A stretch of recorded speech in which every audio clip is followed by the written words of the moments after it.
Right, we've gone from the best or the worst possible start to the day to the best possible start. I won't make it a long-winded intro, simply because I kind of want to make this into a montage. Actually, I haven't really made many videos or I've put clips together, if any, because I'm lazy and I basically use YouTube as a Dropbox, if you haven't already guessed. So this video is basically about going to Kel-Suu as independently as possible, you could say, and as cheaply as possible, of course. The lazy option being going from Narin in some overpriced 4x4. So last night, it was a terrible start. I just could not sleep. I think I overdosed on black tea. I must have had like 20 bowls of black tea before I went to bed. It was awful. I woke up, went to the bathroom, looked at myself in the mirror.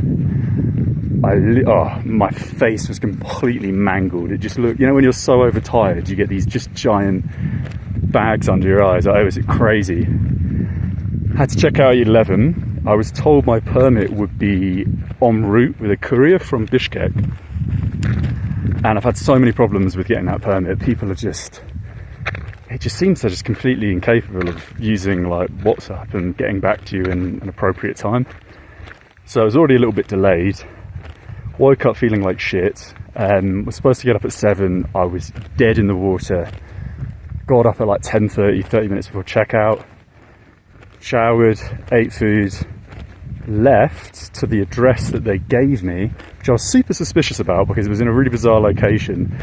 And I did a street view on Gmaps, and even though obviously they're not super reliable because it was from 9 years ago and a lot has changed in this country, I wasn't getting good vibes about the location. So yeah, I should have flagged that car. What am I doing? Oh, I should have flagged that car. I'm like in the middle of nowhere. It's probably the only one for 20 minutes. Anyway, so went to this address to collect my permit. It of course doesn't fucking exist. It's just a fucking house exactly as Google Street Maps showed it 9 years ago. I basically got hold of some guy in the street and I tried to explain, hey, do you know, maybe you could call the number, or could you help kind of knock on this door and get the householders attention, because maybe they're doing courier delivery service on the side and maybe it is just a regular house but they have the packages and whatnot. And of course they weren't responding. The tour agency permit company wasn't responding to my messages. So this guy basically breaks into the house. He just opens the gate. He actually undoes the lock, goes into the gate, starts screaming Kyrgyz stuff. Guy comes out. He's exactly who you want in this situation. Clearly a very intelligent guy, fluent in Chinese and partially fluent. I mean, not fluent, but he can speak enough English to get by. He looked like a very intelligent, competent guy. He then managed to trace the courier's phone number just using Google. Gives me the personal contact and says, oh yeah, so the address they gave you, basically, it's just not real. They don't even have an address in Narin. So the tour company just made an address up and just gave it to me for whatever reason. And so he said, oh no, he's literally delivering now. You just have to give him an address and he'll bring it to you. Get in a taxi, go basically back to where I came from because my guest house was right next to the bus station. Get out the taxi, guy pulls up straight up behind me, and then he hands me the permit, which I have right here. And then I went to the bus station to try and get public transport. There wasn't public transport. So now I managed to hitchhike with an officer, a military officer. He's en route to, he's going to Toragat, which is on the Chinese border.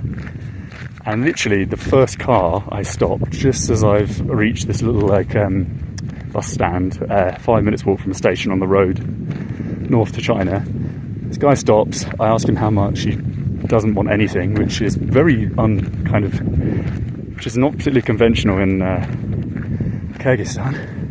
God, I feel out of breath already with this bloody luggage on my back, this altitude. And yeah, he just drives me to the top. It's only a 15k drive up, which is like a 4.5 hour walk. And this is now the junction to Akmuz, which is the last town before Kel-Suu. Now the walk to Akmuz is just over 3 hours with these kinds of bags. Hopefully I'll be able to get a lift again. I've had a relatively late start to the day. I've booked accommodation which has a last minute cancellation time of 6 p.m. tonight. I don't even know if I'm going to be able to cancel that anyway, because I don't think there's internet connection now. What else? Yeah, that's pretty much it. I aim to pass Akmuz tonight, go to Busogo, which is basically just like one fancy resort for cross-country skiing. I say fancy by these kinds of standards. And then it would be a 14 to 17 and a half hours straight hike, no breaks, with the Google estimation and good weather, to the Kel-Suu junction, which is where the river is, and a little bit further after that. So I'm really hoping I can basically burn out literally until it's dark.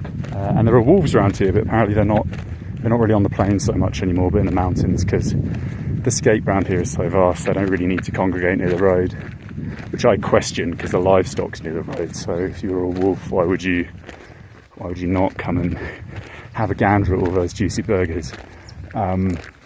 So that's the gist. I'll leave it at that, and I'll break these segments up, because I'm going to do hopefully as many videos I can manage with the 2 power banks I have. And it should be, I think it's Friday tomorrow, but on Saturday it's supposed to be the best day for the next couple of weeks over Kel-Suu. So hopefully I make it for that, and that's me. I'll check out there.